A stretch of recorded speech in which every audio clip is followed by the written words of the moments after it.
നമ്മളിപ്പോൾ അതിമനോഹരമായ ഒരു ട്രെയിൻ യാത്രയിലാണ്. അതിൻ്റെ വിശേഷങ്ങൾ പറയുന്നതിന് മുമ്പ് എല്ലാവർക്കും പുതിയ വീഡിയോയിലേക്ക് സ്വാഗതം. സ്വിറ്റ്സർലാൻഡിലെ യാത്രാവിശേഷങ്ങൾ തന്നെയാണ് തുടരുന്നത്. അവിടെയുള്ള ഒരു ട്രെയിൻ ട്രിപ്പിനെ കുറിച്ചാണ് ഇന്നത്തെ വീഡിയോ. ഈ ട്രെയിൻ ട്രിപ്പിനെ കുറിച്ചിട്ടൊക്കെ പറയുന്നതിന് മുമ്പ് നമ്മൾ എവിടെയാണുള്ളത്, എങ്ങനെ നമ്മൾ സൂരിക്കിന്ന് ഇങ്ങോട്ടേക്ക് എത്തിയെന്നതിനെ കുറിച്ചൊക്കെ പറയണ്ടേ. നമ്മൾ സൂരിക്കിന്ന് മൈറിംഗനിലേക്ക് പുറപ്പെടുകയാണ്. മൈറിംഗൻ അല്ലെങ്കിൽ മിറിഞ്ചൻ എന്നൊക്കെ പറയപ്പെടുന്നുണ്ട് ഈ സ്ഥലത്തിൻ്റെ പേര്. മൈറിംഗൻ എന്നാണ് ഞാൻ ട്രെയിൻ എന്നുള്ള അനൗൺസ്മെൻറ്റ് കേട്ടത്. അപ്പോൾ നമുക്ക് അതിൻ്റെ പേര് പറയാം. വൈകുന്നേരം 5 മണി കഴിഞ്ഞ സമയത്താണ് നമ്മൾ സൂരിക്കിന്ന് മൈറിംഗനിലേക്ക് പുറപ്പെട്ടത്. അപ്പോൾ ഇത്രയും നേരം നമ്മൾ എന്ത് വിചാരിക്കും എന്ന് വിചാരിക്കുന്നുണ്ടാവും സൂരിക്കിലല്ലേ. ഞങ്ങൾ സൂരിക്കിന്ന് വേറൊരു രാജ്യത്തേക്ക് പോയിട്ടുണ്ടായിരുന്നു, ഒരു കുഞ്ഞു രാജ്യത്തേക്ക്. അതിൻ്റെ വിശേഷങ്ങൾ അടുത്ത വീഡിയോയിൽ പറയുന്നതാണ്. അപ്പോൾ നമ്മൾ ഇപ്പോൾ സൂരിക്കിന്ന് മൈറിംഗനിൽ പോയ കഥ പറയാം. സൂരിക്കിന്ന് മൈറിംഗനിലേക്ക് ഒരു ഏകദേശം 2 മണിക്കൂർ യാത്രയുണ്ട്. ഇനിയുള്ള ദിവസം മൈറിംഗനിലായിരിക്കും ഞങ്ങൾ താമസിക്കുന്നത്. സൂരിക്കിന്ന് മൈറിംഗനിലേക്ക് പോകുന്ന വഴിക്ക് കണ്ട ഒരു സ്ഥലമാണിത്. ഇതിൻ്റെ പേര് ലുങ്കേൺ എന്നാണ്. ഞങ്ങളുടെ ഐറ്റിനറിയിൽ ലുങ്കേൺ ഉൾപ്പെടുത്തിയിട്ടുണ്ടായിരുന്നില്ല. പക്ഷേ ട്രെയിനിൽ നിന്നുള്ള കാഴ്ച ഞങ്ങൾ ശരിക്കും അത്ഭുതപ്പെടുത്തി. അത്രയും മനോഹരമായിട്ടുള്ളൊരു സ്ഥലം. അപ്പോൾ എന്തായാലും ഈ സ്ഥലത്ത് വരണമെന്ന് ഞങ്ങൾ തീരുമാനിച്ചു. ഇപ്പോൾ മറ്റൊരു ദിവസം അങ്ങനെ ഞങ്ങൾ വന്നിട്ടുണ്ട്. അതിൻ്റെ വിശേഷങ്ങളൊക്കെ വേറൊരു വീഡിയോയിൽ പറയുന്നതാണ്. അതിമനോഹരമായ കാഴ്ചകളും കണ്ട് ഞങ്ങൾ മൈറിംഗനിലെത്തി. മൈറിംഗൻ റെയിൽവേ സ്റ്റേഷനിൽ നിന്ന് കുറച്ച് നടക്കാനുണ്ടായിരുന്നു ഞങ്ങൾ ബുക്ക് ചെയ്ത അപ്പാർട്ട്മെൻറ്റിലേക്ക്. ഇതിനു മുമ്പ് നിന്ന റൂമിൻ്റെ വീഡിയോസൊന്നും ഞാൻ എടുത്തിട്ടില്ല. ഈ വീഡിയോ എടുക്കണമെന്ന് തോന്നി. കാരണം എന്താണെന്ന് വെച്ചാൽ അത്യാവശ്യം കുഴപ്പമില്ലാത്തൊരു അപ്പാർട്ട്മെൻ്റ് ആയിരുന്നു. ഇവിടുന്ന് ഉള്ള പുറം കാഴ്ച അത്രയ്ക്ക് മനോഹരമായതുകൊണ്ട് ആ കാഴ്ച നിങ്ങളിലേക്ക് എത്തിക്കണമെന്ന് തോന്നി. അതുകൊണ്ടാണ് ഈ വീഡിയോ എടുത്തത്. നല്ല ഭംഗിയുള്ളൊരു സ്ഥലത്താണ് ഈ അപ്പാർട്ട്മെൻറ്റ് കിടക്കുന്നത്. സ്വതവേ എല്ലാവരും സൂരിക്ക് കഴിഞ്ഞ ഇൻ്റർലേക്കനിലാണ് റൂംസ് ബുക്ക് ചെയ്യുക. ഞങ്ങൾ മൈറിംഗനിലാണ് ബുക്ക് ചെയ്തത്. ഞങ്ങളുടെ ഒരു ഫ്രണ്ട് പറഞ്ഞിട്ടാണ് അങ്ങനെ ചെയ്തത്. പിന്നെ എന്താ വെച്ച് കഴിഞ്ഞാൽ കാശും കുറവാണ്, നല്ല സ്ഥലത്തും താമസിക്കാൻ പറ്റും.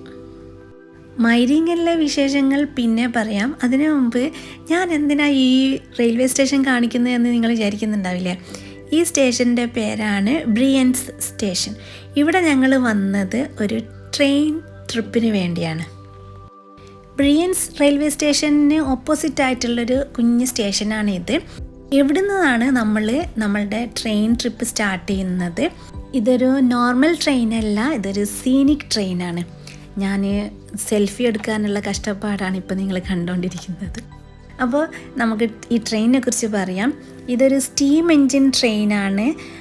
സ്റ്റീമൊക്കെ പറത്തി വിടുന്ന ഒരു ഓപ്പൺ ആയിട്ടുള്ള ട്രെയിനാണ്. ഒരു സീനിക് ട്രെയിനാണ്. മലമുകളിലേക്ക് മെല്ലെ മെല്ലെ പോകുന്നൊരു ട്രെയിനാണ്. ഈ ട്രെയിനിൻ്റെ പേര് ബ്രിയൻസ് റോത്തോൺ ബാൺ എന്നാണ്.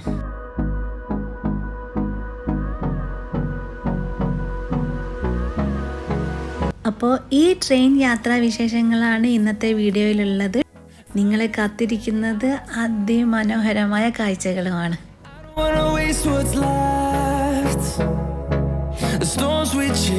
ഞങ്ങൾ ഈ ട്രെയിൻ ടിക്കറ്റ് മുന്നേ ബുക്ക് ചെയ്തതാണ്.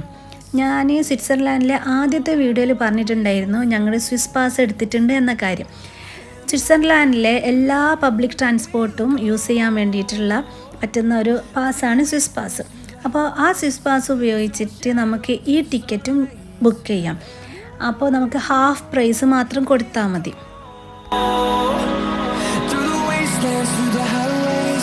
നിങ്ങളുടെ കയ്യിൽ സ്വിസ് പാസ് ഉണ്ടെങ്കിൽ നിങ്ങൾക്ക് ബേണിന എക്സ്പ്രസ് ട്രെയിനിൽ യാത്ര ചെയ്യാം. കഴിഞ്ഞ വീഡിയോയിൽ ഞാൻ ബേണിന എക്സ്പ്രസ് വീഡിയോ ആണ് കാണിച്ചത്. അപ്പോൾ ആ ട്രെയിനിൽ കയറാൻ നമുക്ക് സ്വിസ് പാസ് മാത്രം മതി. പക്ഷേ സീറ്റ് കിട്ടണമെങ്കിൽ, സീറ്റ് ബുക്ക് ചെയ്യണമെങ്കിൽ, അതായത് സീറ്റ് റിസർവ് ചെയ്യണമെങ്കിൽ നമ്മൾ എക്സ്ട്രാ പേ ചെയ്തിട്ട് സീറ്റ് റിസർവ് ചെയ്യണം. സ്വിസ് പാസ് ഉപയോഗിച്ചിട്ട് നമുക്ക് ട്രെയിനിൽ യാത്ര ചെയ്യാൻ പറ്റും, പക്ഷെ സീറ്റ് കിട്ടില്ല. ഞങ്ങൾ എക്സ്ട്രാ പേ ചെയ്തിട്ട് സീറ്റ് റിസർവ് ചെയ്തിട്ടൊക്കെയാണ് ബേണിന എക്സ്പ്രസ്സിൽ യാത്ര ചെയ്തത്. ഞങ്ങൾ വിചാരിച്ചത് ഭയങ്കര തിരക്കായിരിക്കും എന്നാണ്. പക്ഷേ ഞങ്ങൾ അതിൽ കയറിയപ്പോൾ കാര്യം മനസ്സിലായ വലിയ തിരക്കൊന്നും ഉണ്ടായിരുന്നില്ല. അന്ന് ഒരുപാട് സീറ്റ് ഒഴിവായിരുന്നു. സീറ്റ് റിസർവ് ചെയ്യേണ്ട ആവശ്യം ഉണ്ടായിരുന്നില്ല എന്ന് തോന്നി. പക്ഷേ എല്ലായ്പ്പോഴും അങ്ങനെ ആവണമെന്നില്ലല്ലോ. അതുകൊണ്ട് ഒരു സേഫ്റ്റിക്ക് സീറ്റ് റിസർവ് ചെയ്തിട്ട് എന്നെ വേണിന ട്രിപ്പ് പോകുന്നതായിരിക്കും നല്ലത്.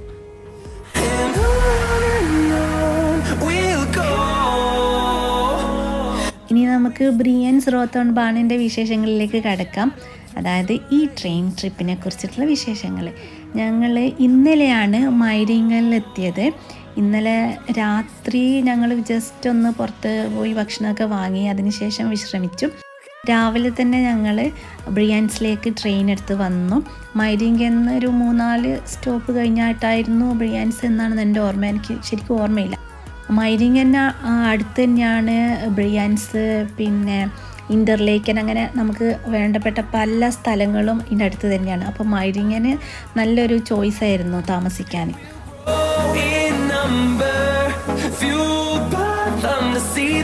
വേനൽക്കാലമായതുകൊണ്ട് ഭയങ്കര ചൂടായിരിക്കും, ഭയങ്കര വെയിലായിരിക്കും എന്നൊക്കെയാണ് ഞാൻ പ്രതീക്ഷിച്ചത്. സത്യത്തിൽ നല്ല വെയിലൊക്കെ തന്നെ ഉണ്ടായിരുന്നു, പക്ഷെ ചൂടൊട്ടും ഉണ്ടായിരുന്നില്ല. കാരണം എന്താ വെച്ചാൽ ഇത് ഓപ്പൺ ആയിട്ടുള്ള ട്രെയിനല്ലേ, നല്ല കാറ്റുണ്ടായിരുന്നു, നല്ല വെയിലുണ്ടായിരുന്നു. എനിക്ക് കണ്ണു തുറക്കാൻ കുറച്ച് ബുദ്ധിമുട്ടായിരുന്നു. അതിന് ഞാൻ സൺഗ്ലാസ് ഉപയോഗിച്ചു. പിന്നെ സൺസ്ക്രീൻ യൂസ് ചെയ്യുക. വേനൽക്കാലത്ത് മാത്രമേ ഈ ട്രെയിനുള്ളൂ, അതുകൊണ്ട് എന്തായാലും മിസ് ചെയ്യരുത്.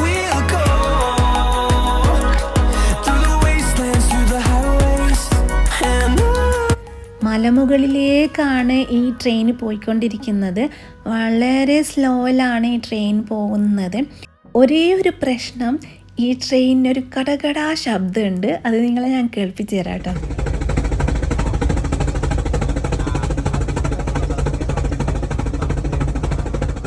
യാത്ര തുടങ്ങിയ സമയത്ത് ഈ ശബ്ദം ഭയങ്കര ബുദ്ധിമുട്ടായി തോന്നിയിരുന്നെങ്കിലും പിന്നെ നമ്മൾ ആ ശബ്ദത്തിന് ശ്രദ്ധിക്കുന്നേയില്ല. നമ്മളുടെ ശ്രദ്ധ മുഴുവനും പുറമേയുള്ള കാഴ്ചകളിലേക്കാണ്.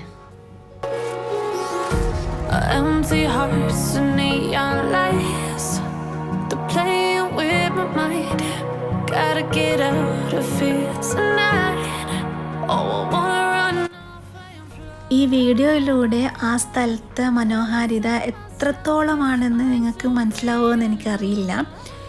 കാരണം ഞാൻ ഒരു സൈഡ് മാത്രമല്ലേ കാണിക്കുന്നുള്ളൂ. ഈ ട്രെയിനിൽ പോകുമ്പോൾ നമ്മൾ 2 സൈഡിലുള്ള കാഴ്ചകളായിട്ടാണ് കാണുന്നത്. അതൊരു പ്രത്യേക ഒരു എന്താ പറയുക എക്സ്പീരിയൻസ് തന്നെയാണ്.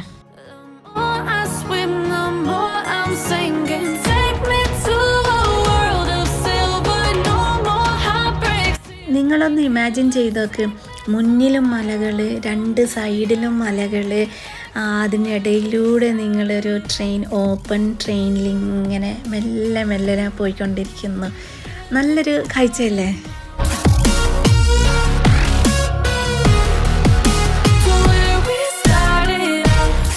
സ്വിറ്റ്സർലാൻഡിൽ വന്നിട്ട് ഏറ്റവും വേർത്തായിട്ടുള്ളൊരു ട്രിപ്പായി തോന്നിയത് ഞങ്ങൾക്ക് ഇതാണ്. എല്ലാം മനോഹരമായ കാഴ്ചകളായിരുന്നെങ്കിലും ഇതിനൊരു ഭയങ്കര പ്രത്യേകത ഉണ്ടായിരുന്നു.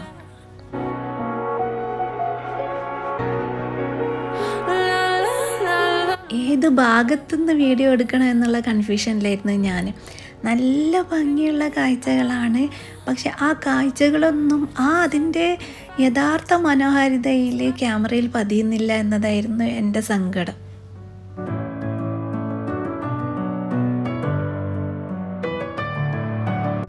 അപ്പോൾ സ്വിറ്റ്സർലാൻഡ് ട്രിപ്പ് പ്ലാൻ ചെയ്യുന്ന സമയത്ത് ഈ ബ്രിയാൻസ് റോത്തോൺ ബാൺ എന്ന് പറഞ്ഞിട്ടുള്ള ട്രെയിൻ ട്രിപ്പ് പ്ലാൻ ചെയ്യാൻ മറക്കണ്ട. അതൊരു അടിപൊളി എക്സ്പീരിയൻസ് ആയിരിക്കും.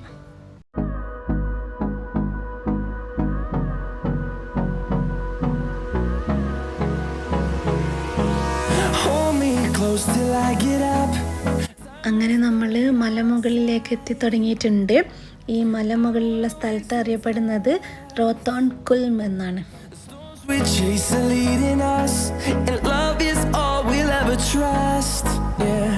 ഒരു മണിക്കൂർ സമയമെടുക്കും ബ്രിയാൻസിന്ന് റോത്തോൺ കുൽമിലേക്ക് എത്താൻ. അപ്പോൾ അങ്ങോട്ടും ഇങ്ങോട്ടും കൂടിയിട്ട് 2 മണിക്കൂറാണ് ഈ ട്രെയിൻ ട്രിപ്പ്.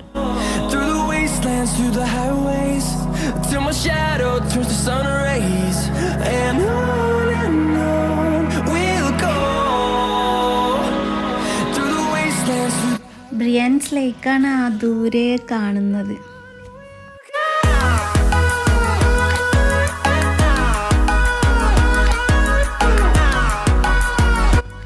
ട്രെയിന് വർഷത്തിൽ എല്ലാ സമയത്തും ഇല്ല.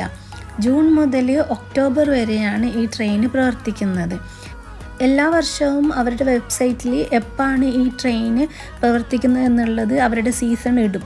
ഈ 2024 ജൂൺ 8 മുതൽ ഒക്ടോബർ 20 വരെയാണ് ഈ ട്രെയിൻ പ്രവർത്തിക്കുന്നത്. നമ്മളിപ്പോൾ റോത്തോങ് കുൽമ എത്തിയിട്ടുണ്ട്. മലമുകളിലുള്ള സ്റ്റേഷനിൽ എത്തിയിട്ടുണ്ട്. ഇവിടെ നിങ്ങൾക്ക് എത്ര സമയം വേണമെങ്കിലും ചിലവഴിക്കാം. ഓരോ 15 ഇടവിട്ടിട്ട് തിരിച്ച് ഇങ്ങോട്ടേക്കും ട്രെയിൻ ഉണ്ട്. അപ്പോൾ നിങ്ങൾക്ക് 15 മിനിറ്റിനുള്ളിൽ തിരിച്ചു പോകാം, അല്ലെങ്കിൽ 1 മണിക്കൂറിനുള്ളിൽ തിരിച്ചു പോകാം. നിങ്ങളുടെ സമയം എങ്ങനെയാണോ നിങ്ങൾക്ക് ചിലവഴിക്കാൻ ഇഷ്ടപ്പെടുന്നത് അതുപോലെ ചിലവഴിക്കാം. ഇവിടെ വന്നിട്ട് ഇവിടെ റെസ്റ്റോറൻ്റ് ഉണ്ട് ഇതിൻ്റെ മുകളിൽ. പിന്നെ അതുപോലെ തന്നെ ഹൈക്ക് ചെയ്തിട്ട് മുകളിലേക്ക് പോകാം, മലമുകളിലേക്ക് പോകാം. അങ്ങനെ ഹൈക്ക് ചെയ്ത് പോകുന്നവരെ കുറേ പേരെ ഞങ്ങൾ കണ്ടിട്ടുണ്ടായിരുന്നു.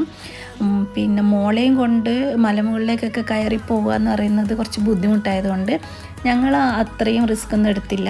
കുറച്ച് നേരം മാത്രമേ അവിടെ ചിലവഴിച്ചിട്ടുള്ളൂ.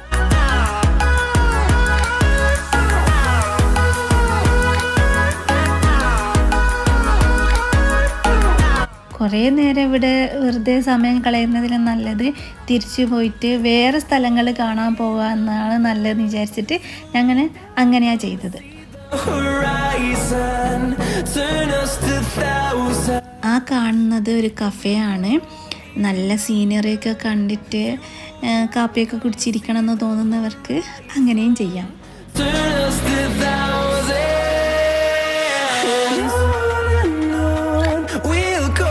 ഞങ്ങൾ എന്തായാലും പെട്ടെന്ന് തന്നെ താഴേക്ക് തിരിച്ചു.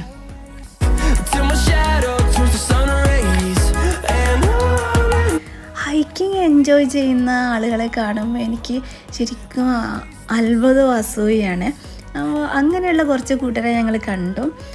ഹൈക്കിങ്ങിനായിട്ടുള്ള ഡ്രസ്സൊക്കെ ധരിച്ചിട്ട് ഇങ്ങോട്ടേക്ക് വന്നവർ ഹൈക്കിങ്ങിനായിട്ട് പോകുന്നുണ്ടായിരുന്നു മുകളിലേക്ക്. ആ കൂട്ടത്തിലൊരു അമ്മച്ചി ഉണ്ടായിരുന്നു. അവരെ ഞങ്ങൾ പലയിടത്തും കണ്ടിട്ടുണ്ടായിരുന്നു മുന്നേ. അപ്പോൾ ഞങ്ങൾ ശ്രദ്ധിച്ചാൽ മനസ്സിലായത് ഞങ്ങൾ താമസിക്കുന്ന അപ്പാർട്ട്മെൻറ്റിലാണ് അവർ താമസിക്കുന്നത്. ഞങ്ങൾ വന്ന ട്രെയിനിൽ തന്നെയായിരുന്നു അവർ ബ്രയാൻസിലും വന്നിട്ടുണ്ടായിരുന്നത്. അവർ ഹൈക്കിങ്ങിനായിട്ട് വന്നിരിക്കുകയാണ്. എന്തായാലും 10-60 വയസ്സിന് മുകളിലുണ്ട് ആൾക്ക് വയസ്സ്.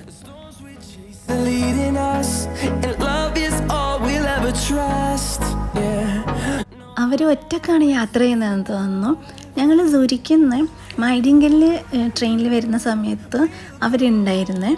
ഞങ്ങൾ ലഗേജ് ബേർത്തിൽ വെക്കാൻ കഷ്ടപ്പെടുന്ന സമയത്ത് ആൾ വന്ന് അത് വെക്കാൻ സഹായിക്കുകയൊക്കെ ചെയ്തു.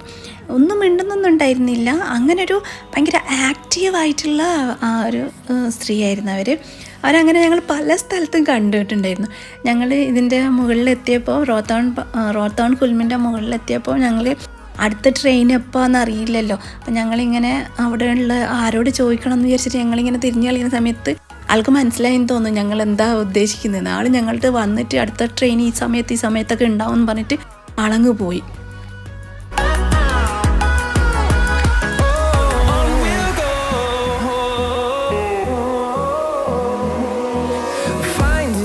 ഒമ്പത് 40 നമ്മൾ ബ്രിയാൻസിൽ നിന്ന് യാത്ര തുടങ്ങിയത്.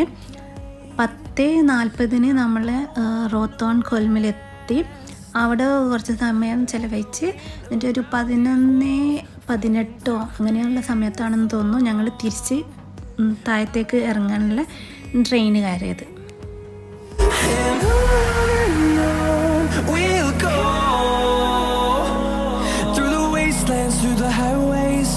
Till my shadow turns to sun rays, and on we'll go. 12:20 ഞങ്ങളുടെ സ്റ്റാർട്ടിംഗ് പോയിന്റിൽ എത്തി. അവിടുന്ന് ഞങ്ങൾ ട്രെയിൻ എടുത്തിട്ട് അടുത്ത ഡെസ്റ്റിനേഷൻസായ ചെറിയ വില്ലേജുകളിലേക്ക് പോവുകയാണ്. അതിൻ്റെ വിശേഷങ്ങൾ അടുത്ത വീഡിയോയിൽ പറയുന്നതാണ്. അപ്പോൾ സ്വിറ്റ്സർലാൻഡിലെ പുതിയ വിശേഷങ്ങളുമായി വീണ്ടും വരുന്നത് വരെ എല്ലാവർക്കും ബായ്.